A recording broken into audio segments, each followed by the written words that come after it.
آج ہم پڑھیں گے حرف کے بارے میں. ٹھیک ہے, حرف مانے لیٹرز. تو کیا لکھا ہے, زیر کی تحریری علامتوں کو ہم اچھی طرح پہچانتے ہیں. یعنی نیچے جو آپ کو چیزیں دی گئی ہیں ان کو ہم پہچانتے ہیں کہ یہ الف با جیم اور دال یہ اردو کے الفابیٹس ہیں, اردو کے لیٹرز ہیں. ک کھ گ گھ یہ ہندی کے لیٹرز ہیں. اے بی سی ڈی یہ آپ کے انگلش کے لیٹرز ہیں, ہے نا. تو یہ آپ اچھے سے پہچانتے ہیں. اسے لکھا ہے کسی بھی زبان کی تعلیم حاصل کرتے ہوئے ہم اس کی بنیادی آوازوں کی علامت سیکھتے ہیں. تو ٹھیک بات ہے, یہ انہیں حروف تہجی یعنی الفابیٹس کہا جاتا ہے. تو یہ بھی آپ لوگ اچھے سے جانتے ہیں کہ جب ہم مان لیجیے انگلش پڑھنا سیکھ رہے ہیں تو سب سے پہلے ہم لوگ کیا کریں گے, انگلش پڑھنے میں اے بی سی ڈی کو پڑھیں گے, پھر ہم انہیں جوڑ کے پڑھنا سیکھیں گے, ہے نا. یا اگر آپ ہندی پڑھ رہے ہیں تو ہم کیا کریں گے, سب سے پہلے ہندی کو چھوٹا آ بڑا آ, پھر کا کھا گا گا یہ سب سور وینجن جو ہے ان کو پڑھیں گے. پھر 2 اکشر والے شبد ہے نا, پھر ای او سب کی ماترائیں پڑھیں گے. تو بیسک سے شروع کرتے ہیں نا. سیم اسی طرح سے بولتے ہیں آزادانہ ان حرفوں کے معنی نہیں ہوتے. یعنی کہ اگر ہم خالی الف کو لیں یا خالی اے کو لیں تو اس کا کوئی معنی نہیں ہے. لیکن اگر ہم اے کے ساتھ ڈبل پی ایل اور ای لکھ دیں ایپل تو اس کا ایک مطلب ہو جائے گا, یعنی کہ سیب, ہے نا. ایسی الف ہے تو الف کا کوئی مطلب نہیں ہے, لیکن الف کے ساتھ اگر ہم بے کو جوڑ دیں تو ہو جاتا ہے اب مانے ابھی, ہے نا. اب آ رہے ہیں آپ, یعنی ابھی آ رہے ہیں آپ, ہے نا. تو اس طرح سے کہنے کا مطلب ہے کہ آزادانہ اگر ہم آزاد دیکھیں, فریلی دیکھیں تو فریلی ان میں سے کسی کا بھی کوئی مطلب نہیں ہے. لیکن جب یہ کسی کے ساتھ جڑتے ہیں, کسی کے ساتھ شیئرنگ میں پڑھے جاتے ہیں تو ان کے بہت اچھے اچھے مطلب نکلتے ہیں. زبان بولتے یا لکھتے پڑھتے ہوئے ہم نیچے دی گئی آوازیں بھی استعمال کرتے ہیں. جیسے کہ اب کیا ہوتا ہے, اگر ہمیں زیر لگانا ہے یا زبر لگانا ہے یا پیش لگانا ہے تو اس کی بھی ہم الگ الگ آوازیں نکالتے ہیں, ہے نا.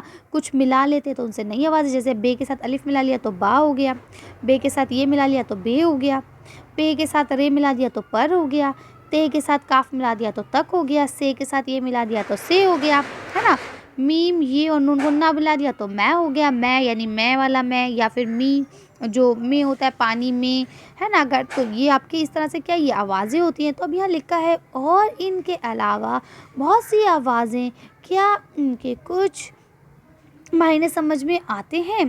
اکیلے پڑے رہنے میں الف بے, ہے نا, جیم وغیرہ کی طرح یہ بھی بے معنی ہیں.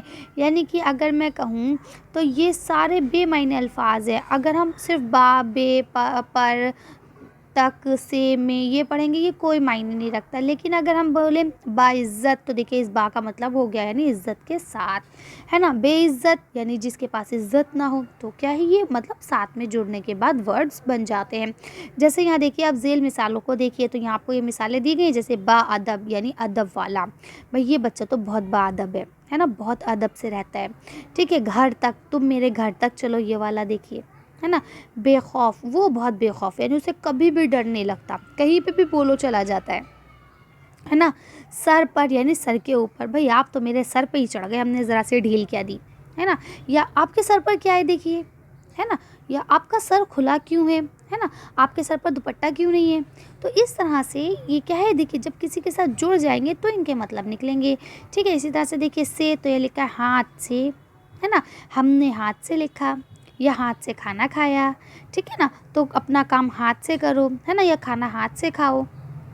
ایسی باغ میں, تو اب یہاں میں کا خالی کوئی مطلب نہیں ہے. لیکن اب ہم نے باغ میں, تو باغ میں پھول کھلے ہیں, باغ میں مالے ہیں, باغ میں بہت سارے پیڑ ہیں, ہے نا. تو میں تب دیکھیے اس کا میننگ بن گیا. تو کیا ہوتا ہے انہیں ہم لوگ بولتے ہیں نا جو ایسے ورڈز ہوتے ہیں جو دو مل کے بنتے ہیں, ہے نا.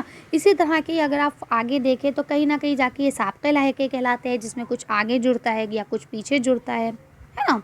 چلیے آگے پڑھتے ہیں. تو دیکھیں یہاں کیا لکھا ہے, یعنی دوسرے بمعنی لفظ سے پہلے یا بعد میں آ کر ان کے کچھ معنی سمجھ میں آنے لگتے ہیں. یعنی اب دیکھیے اب ان سے پہلے یا ان کے بعد جو بھی ورڈ لکھے گئے ہیں وہ اپنے اندر ایک معنی رکھتے ہیں. ادب, ادب معنی ہوتا ہے طریقے والا, ادب کے ساتھ, ہے نا. خوف, خوف معنی ہوتا ہے ڈر. سر معنی آپ کا ہیڈ. باغ معنی گارڈن. اس کے بعد آپ کا ہاتھ, ہاتھ معنی ہاتھ, اور گھر معنی گھر, ہے نا. تو کہنے کا کیا مطلب ہے, ان سب کے کچھ نہ کچھ مطلب ہے, اسی کے آگے یا پیچھے ہم نے ان کو جوڑا ہے. ٹھیک ہے.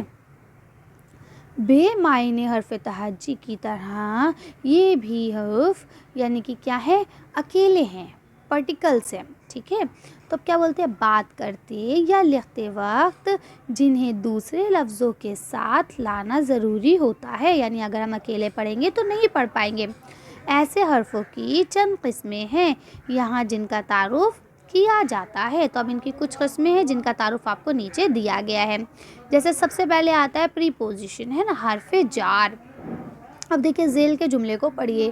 بچے باغ میں کھیل رہے ہیں، وہ گھر سے نکلا، ٹھیک ہے، سر پر ٹوپی پہنو، ٹھیک ہے نا۔ کیا لکھا ہے، گیلی دیوار کو ہاتھ نہ لگاؤ، دریا تک پہنچ کر میں رک گیا۔ پھر کیا ہے آپ کا، دیکھیے، پردوں کا رنگ اڑ چکا ہے، ہم نے کھانا کھا لیا۔ تو اب آپ نے دیکھا یہاں پہ میں، سے، پر، کو، تک، کا، نے، ہے نا، یہ سب آپ کے کیا ہے، یہ سب آپ کے حرف جار ہے، پریپوزیشن ہے نا۔ تو یہاں دیکھیے اس کی ڈیفینیشن لکھی ہے، ان جملوں میں خط کشیدہ حرف ایسے حرف ہیں جن سے ایک لفظ کا دوسرے لفظ سے تعلق قائم ہوتا ہے۔ ہم نے کھانا کھایا، ہے نا، یعنی ہم نے کیا کیا، ہم جو میں تھی میں نے کیا کیا، کھانا کھایا، یعنی ہم دونوں کے بیچ میں تعلق اس سے قائم ہوا، ہے نا۔ دیکھا ہے وہ حرف جو ایک لفظ کا دوسرا لفظ سے تعلق قائم کرتے ہیں انہیں حرف جار کہتے ہیں، ٹھیک ہے۔ اب آگے بتاتے ہیں کہ انہیں حرف ربط بھی کہتے ہیں۔ ربط معنی بھی ہوتا ہے تعلق قائم کرنا، ٹھیک ہے۔ اب اس کے بعد دیکھیے لکھا حرف اضافت، یعنی کہ آپ کے ریلیٹیو پارٹیکلس ہوتے ہیں۔ اب اس میں کیا ہوتا ہے، اس میں ہم اضافت لگا دیتے ہیں، کا، کی، کے جو ہے اس کو ہٹا دیں گے، اس کی جگہ پہ ہم اضافت لگا لیں گے، ہے نا، اور ہمارا تعلق بنتا رہے گا۔ جیسے اب دیکھیے ان لفظوں کو پڑھیے، لکھا ہے نسیم کا گھر، اسکول کے بچے، صبا کی کتاب۔ اب دیکھیے بولتے ہیں ان لفظوں میں کا، کی، کے ایسے حرف ہیں جو دو لفظوں کے درمیان نسبت یا تعلق ظاہر کرتے ہیں۔ ظاہر سی بات ہے، کس کا گھر ہے، نسیم کا، ہے نا، کہاں کے بچے ہیں، تو اسکول کے بچے ہیں، کس کی کتاب ہے، تو صبا کی کتاب ہے، تو ان کے بیچ میں تعلق قائم ہو رہا ہے نا۔ تو اب دیکھیں یہاں لکھا ہے وہ حرف جو دو لفظوں کے درمیان نسبت یا تعلق ظاہر کرے اسے حرف اضافت کہتے ہیں، ٹھیک ہے۔ ان لفظوں میں گھر کی نسبت سے نسیم سے، ہے نا، اور بچوں کی نسبت اسکول سے اور کتاب کی نسبت صبا سے ہے نا، ان کا آپس میں ایک دوسرے کا تعلق ہے۔ اس کے علاوہ یہاں دیکھیے آپ کا لکھا ہے، ان مثالوں کو غور سے پڑھیے۔ یہاں لکھا ہے خالد کا مکان، ٹھیک ہے، رضیہ کی گھڑی، اس کے بعد یہاں پہ کیا لکھا ہے، کتاب کے اوراق۔ اوراق معنی کیا ہوتا ہے، پیجز۔ تب کیا لکھا، اوپر کے مثالوں کے بارے میں ہم یہ سوالات کر سکتے ہیں۔ تو کیا کر سکتے ہیں، تو دیکھیے یہاں لکھا ہے کس کا مکان، تو آپ بتائیں گے خالد کا، ٹھیک ہے۔ گھڑی کس کی ہے، تو رضیہ کی ہے۔ اوراق کس کے ہیں، تو آپ کو پتہ ہے کتاب کی ہے نا۔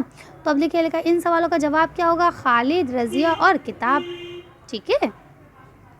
تو اب دیکھیں یہاں لکھتے ہیں خالد، رضیہ اور کتاب کی نسبت جس سے ظاہر کی گئی ہے اسے مضاعف الیہ کہتے ہیں، اور جن کی طرف ان کی نسبت ظاہر کی گئی ہے، یعنی جس چیز سے کی گئی ہے اسے ہم لوگ کیا کہتے ہیں، مضاف کہتے ہیں۔